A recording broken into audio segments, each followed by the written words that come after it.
Hi friends, ఈ వీడియోలో మా వదన్ గారు మిక్స్డ్ వెజిటేబుల్స్ అండ్ కొబ్బరి పచ్చడి చేశారండి. అది ఎలా చేశారో మీకు చూపిస్తాను. ముందు కూరగాయలన్నీ శుభ్రంగా కడిగి వాష్ చేసుకుని చిన్న ముక్కలు చేసుకుని పక్కన పెట్టుకున్నారు. నెక్స్ట్ స్టవ్ వెలిగించుకుని బాండీ పెట్టుకున్నారు. బాండీ పెట్టుకున్న తర్వాత అందులో ఆయిల్ వేసుకొని హీట్ చేసుకున్నారు. ఆయిల్ హీట్ అయిన తర్వాత ఫస్ట్ పచ్చిమిర్చి వేసుకున్నారు.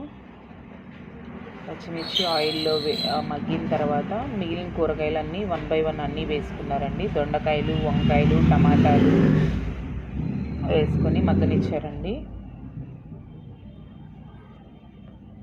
నెక్స్ట్ ఇందులోనే కొంచెం చింతపండు కడిగేసి పక్కన పెట్టుకున్న చింతపండు తీసుకొని అందులో వేసుకున్నారండి. చింతపండు కూడా ఆయిల్లో మగ్గితే టేస్ట్ బాగుంటుందని అలా వేశారనమాట. నెక్స్ట్ ఇందులో పసుపు వేసుకున్నారండి. అలాగే ఉప్పు కూడా వేసుకున్నారు. ఉప్పు అనేది మనం మిక్సీ జార్లో కూడా వేసుకోవచ్చు, కాకపోతే ఇందులో వేసేసుకున్నారు. వేసుకొని బాగా కుక్ చేసుకున్నారు. వాటర్ అంతా ఇంకిపోయేంత వరకు కూడా బాగా మూత పెట్టుకుని బాగా మగ్గించుకున్నారనమాట. చూసారు కదా, బాగా మగ్గిపోయాయి.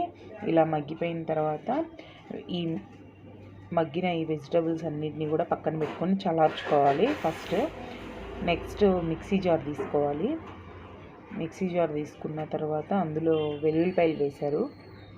తర్వాత జీలకర్ర కూడా వేసుకున్నారండి. నెక్స్ట్ ముందుగా కట్ చేసుకున్న కొబ్బరి ముక్కలు వేసుకొని ఫస్ట్ నలగనిచ్చారు. ఎందుకంటే కొబ్బరి ముక్కలు గట్టిగా ఉంటాయి కాబట్టి ముందు అవి వేసుకొని నలిగిన తర్వాత ముందుగా మగ్గపెట్టుకున్న వెజిటేబుల్స్ అన్నీ వేసుకుని కూడా గ్రైండ్ చేసుకున్నారు. తర్వాత ఇది గ్రైండ్ చేసి పక్కన పెట్టుకొని నెక్స్ట్ స్టవ్ వెలిగించుకొని బాండీ పెట్టుకున్నారు. ఆయిల్ హీట్ చేసుకుని వెల్లుల్లిపాయలు వేసుకున్నారు.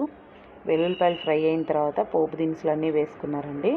ఆవాలు, జీలకర్ర, సాయి మినప్పప్పు, పచ్చిశనగపప్పు, ఎండుమిర్చి, కరివేపాకు వేసుకుని ఫ్రై అయిన తర్వాత చిటికెడు ఇంగువ కూడా వేసుకున్నారు.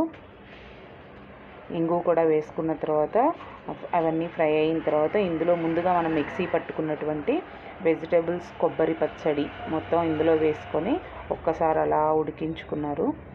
తర్వాత సర్వింగ్ బౌల్లోకి తీసేసుకుంటే ఎంతో రుచికరమైన వెజిటేబుల్స్ కొబ్బరి పచ్చడి రెడీ అయిపోయిందండి.